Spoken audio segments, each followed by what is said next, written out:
Hello students, welcome to the part 3 of chapter 3 national income and related aggregates of macroeconomics। इस part में हम दो चीजें देखेंगे। तो दो चीजें क्या है, gross net concept of domestic product and domestic product at market price and at factor cost. इन दो चीजों को हम देखेंगे। तो पहली चीज आपके दिमाग में क्वेश्चन अराइज हो रहा होगा इस बात को सुनकर मेरी कि gross and net concept of domestic product कि सर ने डोमेस्टिक प्रोडक्ट नाम क्यों लिया, ये डोमेस्टिक प्रोडक्ट है क्या।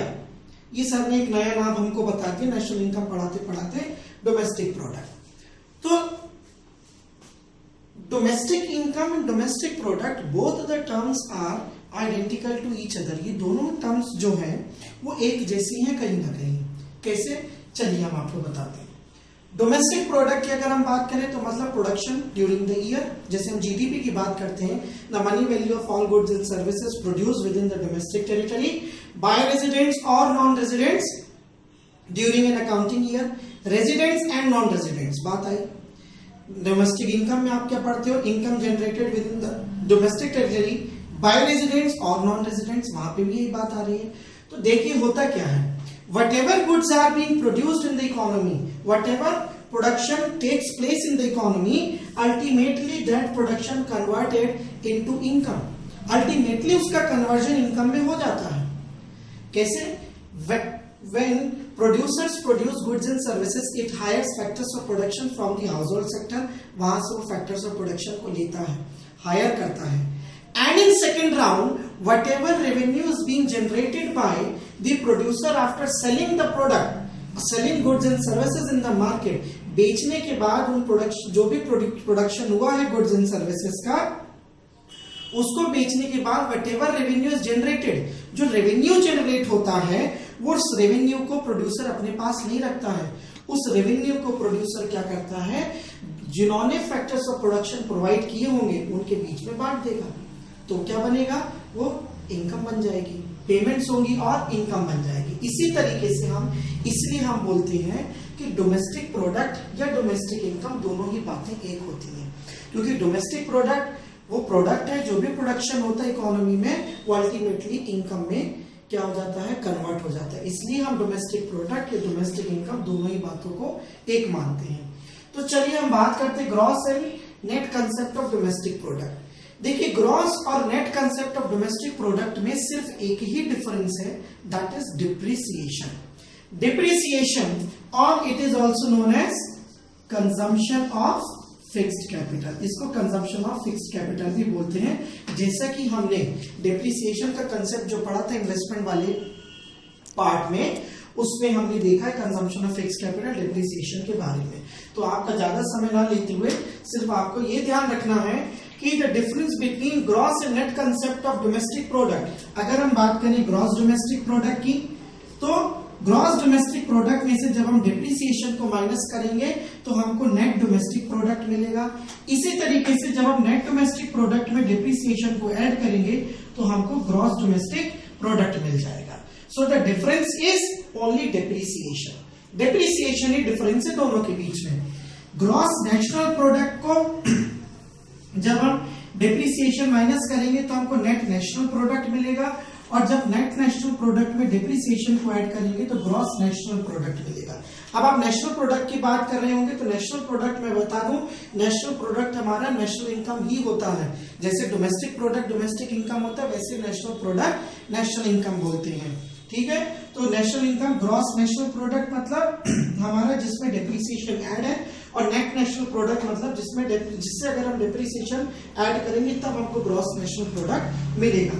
तो इसका डिफरेंस क्या होगा, नेशनल प्रोडक्ट और डोमेस्टिक प्रोडक्ट में डिफरेंस क्या होता है, हमने पढ़ा था इससे पहले वाली वीडियो में, NFI, that is net factor income from abroad.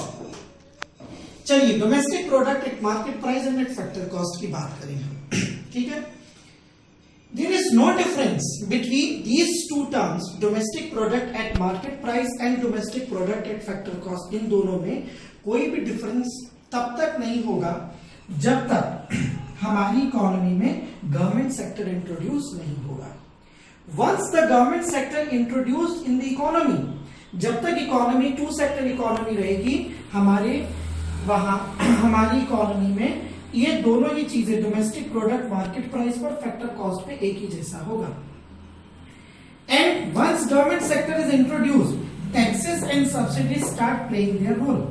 जैसे ही गवर्नमेंट सेक्टर आ जाएगा वैसे ही टैक्सेस और सब्सिडीज अपना रोल प्ले करना शुरू कर देंगे। यहां से इनका जो रोल है वो शुरू हो जाएगा। जैसे हम बात करें, जैसे ही गवर्नमेंट आती है, गवर्नमेंट सेक्टर इंट्रोड्यूस होगा, सबको टैक्स पे करना पड़ता है because it is the main source of income for the government. और सबको पता है हेल्प करने के लिए सब्सिडीज गवर्नमेंट ही देती है। तो जैसे ही गवर्नमेंट सेक्टर इंट्रोड्यूस हो गए इकोनॉमी में, तो क्या हो जाएगा, टैक्सेस और सब्सिडीज अपना रोल प्ले करने स्टार्ट हो जाएंगे।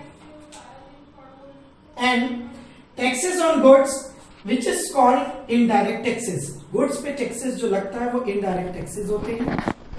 सो हम यही बात कर रहे हैं कि टैक्सेस ऑन गुड्स जो है इसको हम इनडायरेक्ट टैक्सेस भी बोलते हैं। This tend to raise the market price. तो मतलब कहने का ये है कि जैसे ही गवर्नमेंट सेक्टर इंट्रोड्यूस होता है इकोनॉमी में, उसी समय से taxes and subsidies start playing their role. वहीं से टैक्सेस और सब्सिडीज अपना रोल प्ले करना शुरू कर देती हैं। तो टैक्सेस जो गुड्स पे टैक्सेस लगते हैं उसको हम इनडायरेक्ट टैक्सेस बोलते हैं। एंड इनडायरेक्ट टैक्सेस जैसे ही लग जाते हैं गुड्स पे, तो उनका मार्केट प्राइस क्या होता है, बढ़ जाता है। ठीक है, मार्केट प्राइस गुड्स का बढ़ जाता है जैसे ही क्या होता है, टैक्सेस लग जाते हैं। तो आप देखिए, हमने जो भी पैसा फैक्टर्स ऑफ प्रोडक्शन को दिया होगा वो तो फैक्टर कॉस्ट पे हो गया, और टैक्सेस की आने की वजह से, टैक्सेस के लगने की वजह से मार्केट प्राइस बढ़ गया। दूसरी चीज, subsidies tends to lower the market price of the goods, goods के प्राइस को सब्सिडीज कम कर देती है, क्योंकि जब प्रोड्यूसर को एक्स्ट्रा असिस्टेंस गवर्नमेंट देगी तो अब ऐसी बात है वो कम दाम पे भी गुड्स को बेच सकता है। So but to restore the parity between domestic product at market price and at factor cost, इन दोनों में पैरिटी, इन दोनों में सामंजस्य बैठाने के लिए हमको क्या करना पड़ता है, हम इनडायरेक्ट टैक्सेस को domestic product at market price से माइनस करते हैं और सब्सिडीज को इस domestic product at market price में ऐड करते हैं। तो व्हेन वी ऐड और when we deduct indirect taxes and when we add subsidies from domestic product at market price, तो हमको क्या मिल जाता है, domestic product at factor cost मिल जाएगा। इसी तरीके से अगर हम net domestic product at market price में इनडायरेक्ट टैक्सेस को माइनस करके और सब्सिडीज को ऐड कर दें, तो हमको net domestic product at factor cost मिल जाएगा।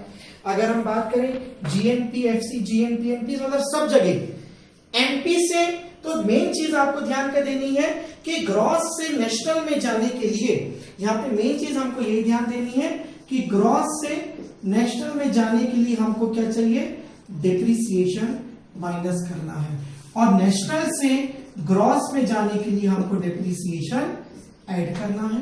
ठीक है, और लास्ट चीज जो है हमारी एमपी और एफसी, तो क्या करना है हमको, एमपी से एफसी में जाने के लिए हमको क्या करना है, नेट इनडायरेक्ट टैक्सेस को माइनस करना है, और एफसी से एमपी में जाने के लिए हमें नेट इनडायरेक्ट टैक्सेस को ऐड करना है।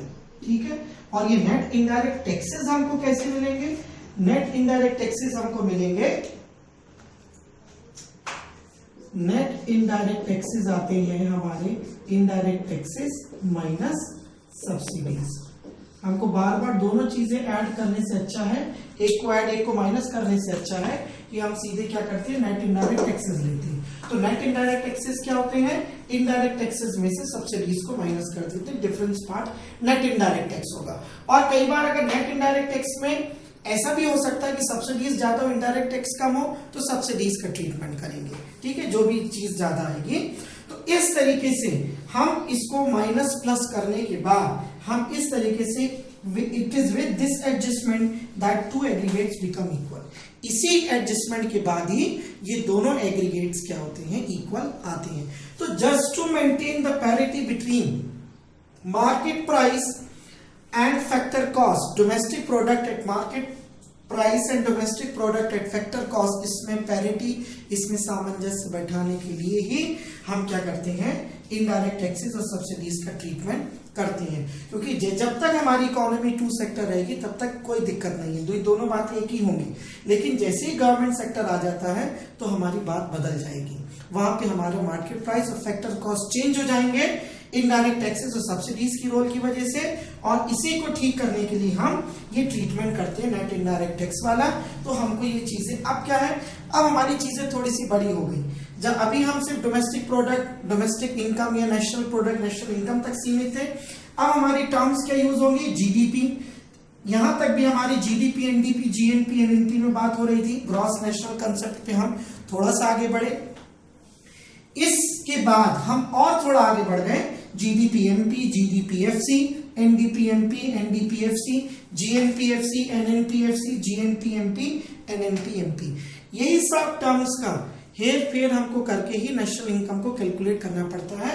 और इन्हीं टर्म्स को, तो सीधी सी बात है, ग्रॉस और नेट के बीच में पहले वाला ये जी और ये एन के बीच का डिफरेंस क्या होगा, डेप्रिसिएशन होगा। डोमेस्टिक तो एक जैसे प्रोडक्ट भी, वो सॉरी, डोमेस्टिक और नेशनल के बीच का डिफरेंस, इस बी और एन के बीच का डिफरेंस क्या होगा, NFIA होगा। ठीक है, डोमेस्टिक और नेशनल में जाने के लिए।